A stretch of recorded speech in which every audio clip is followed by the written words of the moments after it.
hari-hari kita di sepanjang bulan ini, baik di pagi hari, di siang hari, di sore hari, bahkan itu di malam hari, dengan amalan-amalan kebaikan dan ibadah-ibadah, sampai di penghujung bulan nantinya.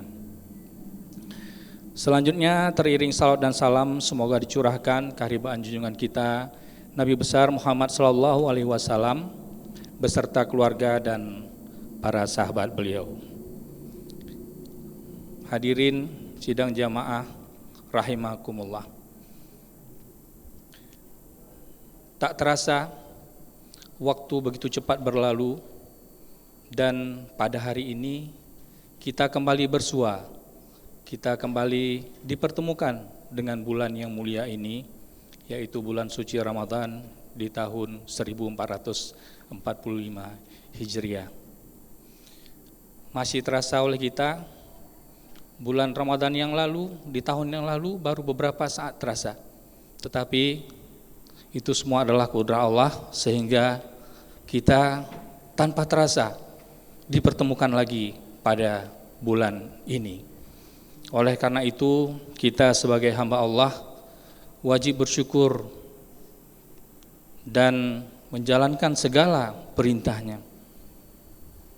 Banyak saudara-saudara kita, mungkin saja itu orang tua kita, ibu, ayah, adik, kakak, atau bahkan mungkin anak-anak kita, yang pada bulan Ramadan yang lalu kita masih bersama-sama dengan mereka, masih sahur bersama atau berbuka puasa bersama, bersenda gurau, bercengkrama, tetapi pada tahun ini mereka mungkin sudah tidak ada bersama kita lagi.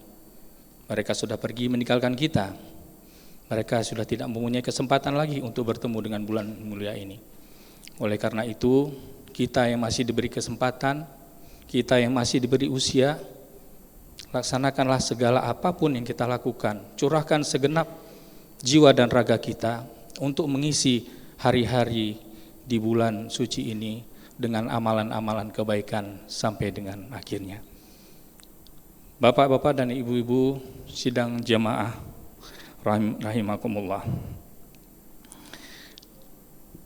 Tatkala kita keluar dari rumah menuju ke masjid yang tercinta ini, sebagian besar mungkin kita berpikir kita akan kembali pulang ke rumah untuk melanjutkan kehidupan kita, berjumpa dengan sanak keluarga kita, berjumpa dengan anak-anak kita, dengan famili kita.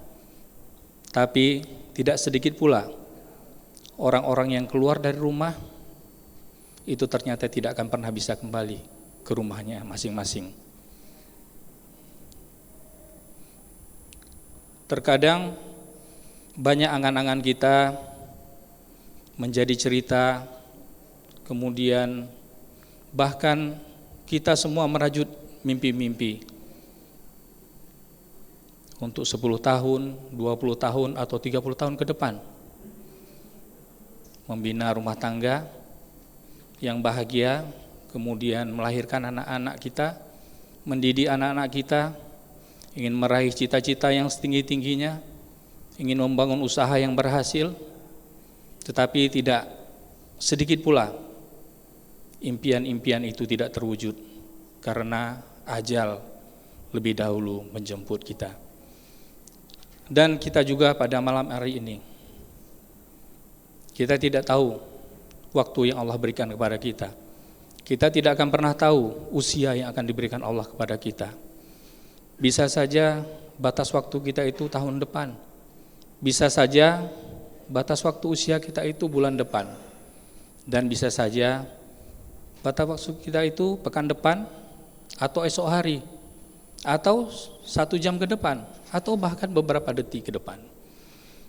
Oleh karena itu, selagi nafas kita masih diberikan walaupun hanya sedetik, marilah sama-sama kita curahkan segenap perhatian kita, kita tingkatkan amalan-amalan kita senantiasa berbuat baik, memberikan kemudahan-kemudahan, dan kemudian kita masih bermanfaat dengan orang lain.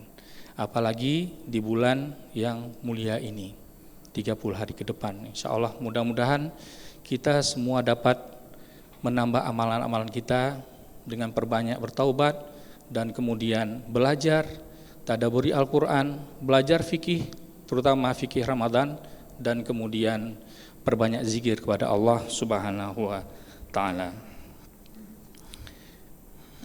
Bapak-bapak dan ibu-ibu hadirin rahimakumullah.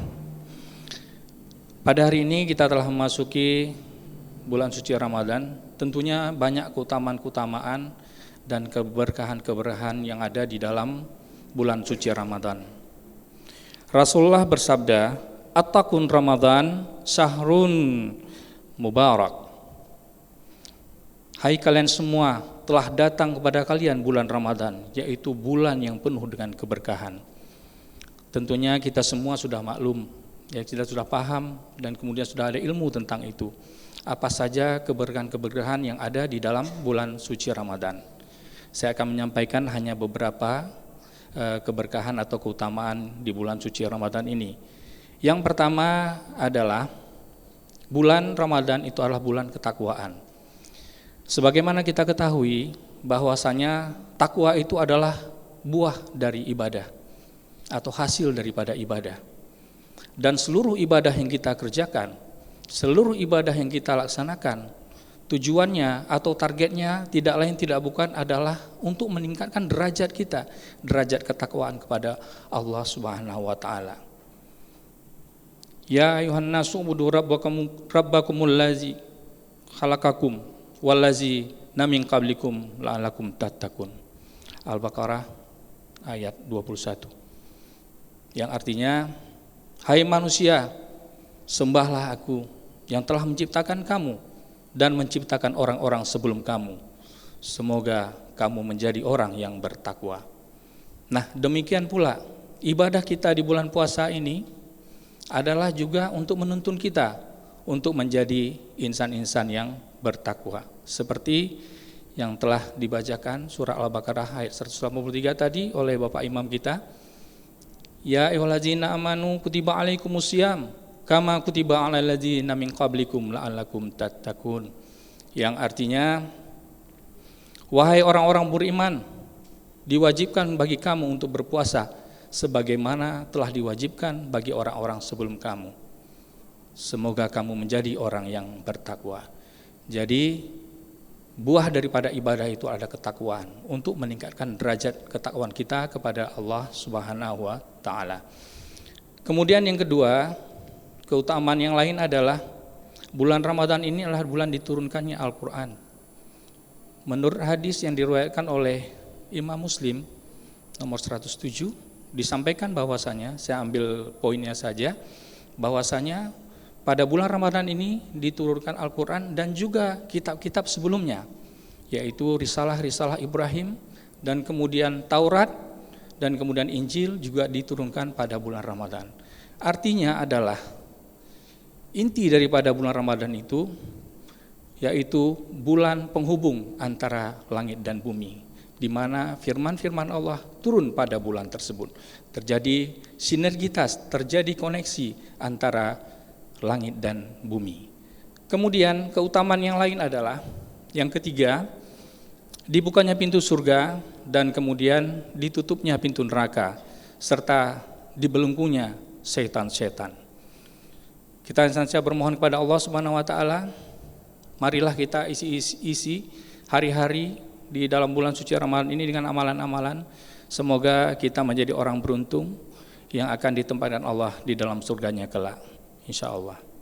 Kemudian yang keempat adalah pada bulan Ramadan ini ada satu malam yang lebih baik dari 1000 bulan. Nah, kita juga bermohon kepada Allah, kita berdoa semoga kita menjadi orang yang beruntung mendapatkan malam Lailatul Qadar tersebut. Dan kemudian yang terakhir, bulan Ramadan adalah bulan penghapusan dosa. Hadis diriwayatkan oleh Imam Muslim nomor 233 dari Abu Hurairah, Rasulullah bersabda, salat 5 waktu, salat Jumat dan Jumat berikutnya, berpuasa di bulan Ramadan dengan bulan Ramadan berikutnya menjadi penghapus dosa di antara keduanya. selama tidak melakukan dosa-dosa yang besar. Oleh karena itu, pada bapak-bapak dan ibu semuanya, kepada kita semuanya, marilah dengan masuknya bulan Ramadan ini, kita pertebal keimanan kita perbanyak amalan-amalan saleh kita, mudah-mudahan kita menjadi penghuni surganya Allah Subhanahu wa taala. Saya rasa ini beberapa yang dapat saya sampaikan, tidak terlalu panjang, sebagai pembuka ceramah saya di bulan Ramadan tahun ini. Mari kita sambut dengan sukacita datangnya bulan suci Ramadan ini, dan kemudian mari kita curahkan segenap jiwa dan raga kita untuk mengisi hari-hari di bulan suci ini dengan amalan-amalan kebaikan, dengan ibadah-ibadah yang sungguh-sungguh, perbanyak bertaubat, dan kemudian tadaburi Al-Quran, pelajari atau belajar fikih, terutama fikih Ramadan, dan yang terakhir adalah perbanyak zikir kepada Allah Subhanahu wa taala. Semoga kita menjadi hamba-hambanya yang bersyukur, dan kita terus berdoa kepada Allah Subhanahu wa taala agar Ramadan tahun ini bukanlah Ramadan terakhir kita. Hadanallahu wa ikum ajmain. Assalamualaikum warahmatullahi wabarakatuh.